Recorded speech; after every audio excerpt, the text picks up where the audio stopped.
You're watching News Channel 11 in your corner this morning. Good morning. Today is Sunday, August 7th. Thanks for waking up to News Channel 11 and ABC Tri-Cities this morning. You're taking a live look over Johnson City as you start your day with us. Good morning. I'm Elizabeth Kubel. I'll be with you from now until 8 a.m. Here's a look at what we've got headed your way during this next half hour. Dozens gathered in our region to pray as students and teachers return to classes. And a golf tournament continues today to raise money for those suffering from spinal cord injuries.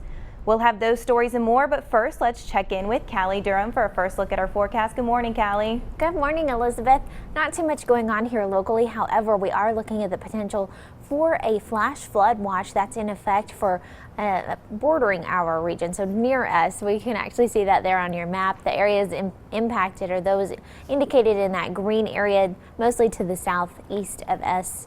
But we are going to see chances of rain today that's going to give us some more chances for scattered showers and even potentially some thunderstorms as well. Radar right now looking pretty clear. As you can see as we take a live look at Greenville, though, variable cloudiness, but hopefully you can get enough breaks in the clouds today to get a peek at that sunshine.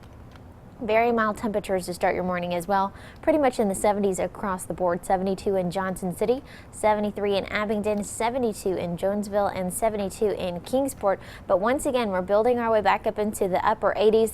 88 your high today as we hold on to light winds and about a 50% chance of scattered showers. So if you're wondering what today is going to be like, it's pretty much a carbon copy of what we saw yesterday as far as temperatures and that rain potential. So scattered showers and storms coming into play a little later on today. But how long is the wet weather sticking around?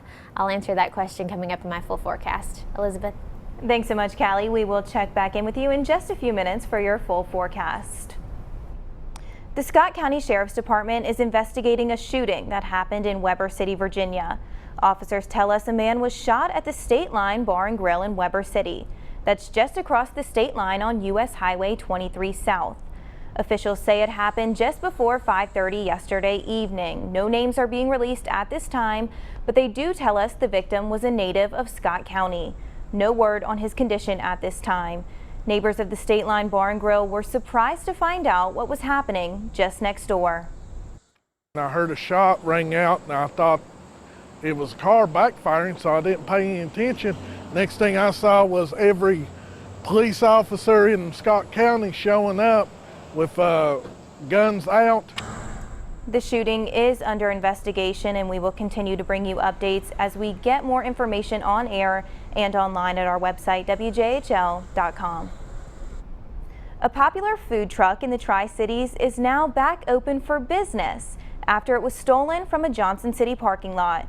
Food truck owner Jason Howes reported the Noli food truck missing last Friday morning.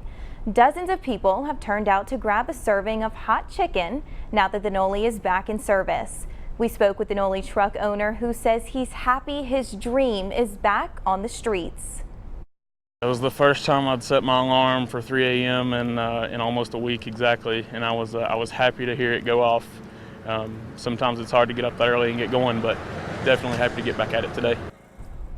$3,000 to $4,000 in equipment was stolen from the truck in the ordeal. Jason Howes and the Noli were in Irwin serving up their signature dishes yesterday.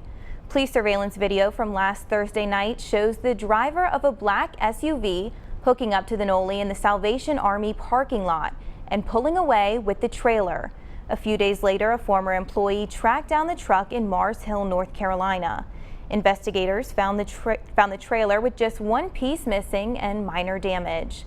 While they were looking the trailer over, the black SUV from the surveillance video pulled up. Officers in Madison County, North Carolina arrested Rhonda Profit for stealing the truck. Profit's arrest report shows she was booked into the Madison County Jail. She's charged with theft over $60,000. Dozens of people gathered in downtown Jonesboro for a day of prayer. It was in coordination with the Tennessee Weekend of Prayer Over Students. The program included community leaders, state representatives, pastors, and more, all praying for students, teachers, law enforcement, and local leaders. Well, it's hard to put into words the power of prayer. I've seen prayer work from small things to massive things. And just to know that people are gathering together to petition God for the safety of our schools, the safety of our leaders, for wisdom and guidance for teachers and students and the leaders of our country. Wary estimated that between 100 and 150 people came out yesterday to lift the country and community up in prayer.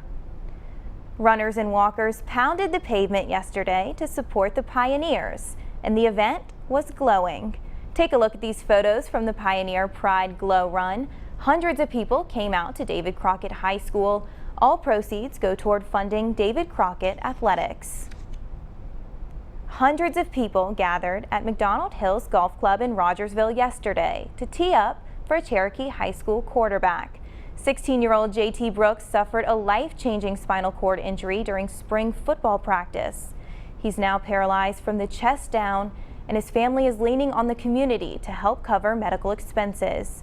Family members say medical bills for just the first year can reach up to $700,000. The fundraiser continues today at the Help Hope Live golf tournament. All proceeds go toward the South Atlantic Spinal Cord Injury Fund.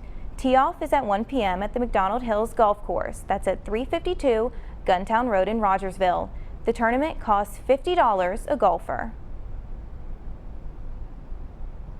Kingsport popped the cork on the city's second annual wine festival, and officials say the downtown tasting was a big success. Over 16 wineries traveled across the state to bring their samples to Kingsport's second annual wine festival yesterday.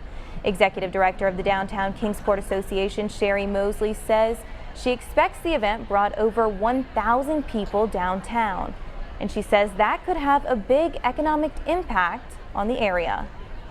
The stores are open. They'll come down here. Hopefully they'll see something they didn't see before and come down and spend more money. Mosley says the wine festival is the biggest fundraiser for the Downtown Kingsport Association and hopes it remains an annual event each year. And if you're looking to head to a festival today, it's your last chance to join in on the fun at the Virginia Highlands Festival. The festival is in historic Abingdon. Some popular attractions are the Antiques Market, which runs from 10 in the morning until 6. Or you can admire the beautiful view from up high in a vintage biplane. Rides are offered from 9 in the morning until 8. There will also be plenty of vendors so you can shop until your heart's content. For more information, visit vahighlandsfestival.org. The Greene County Fair is now underway. The fair runs through next Saturday, August 13th. Admission is $7 for those 12 and over. Children are $2, and those under 5 get in free with a paying adult. You can check out a schedule of events and all the entertainment on greenecountyfair.com. Hundreds of people have already taken advantage of tax-free weekend in Virginia, and there's still time for you to do the same. Today is the last day to pay no sales tax on school and office supplies. Priced $20 or less. Clothes and shoes priced $100 or less are also tax-free. And school supplies aren't the only items that'll save you some money. If you're looking to make some improvements around the house, energy-saving home appliances are also tax-free. Just look for the Energy Star sticker. While you're making out your shopping list, don't forget to grab severe weather supplies like portable generators, batteries, flashlights, and water bottles. Virginia Governor Terry McAuliffe says the sales tax holiday is not only for kids headed back to school, but for people to prepare for severe weather as well. The tax holiday ends tonight at midnight, and for a full list of supplies and restrictions on Virginia's sales tax holiday, log on to our website at WJHL.com. Today is only day 2 of the Summer Olympic Games, but there have already been concerns over security. That's coming up after the break on News Channel 11 and ABC Tri-Cities this morning. Well, it's looking pretty clear right now. However, rain is right around the corner. I'll let you know when we can see that rain and how long it's going to be with us. Stay with us right after the break.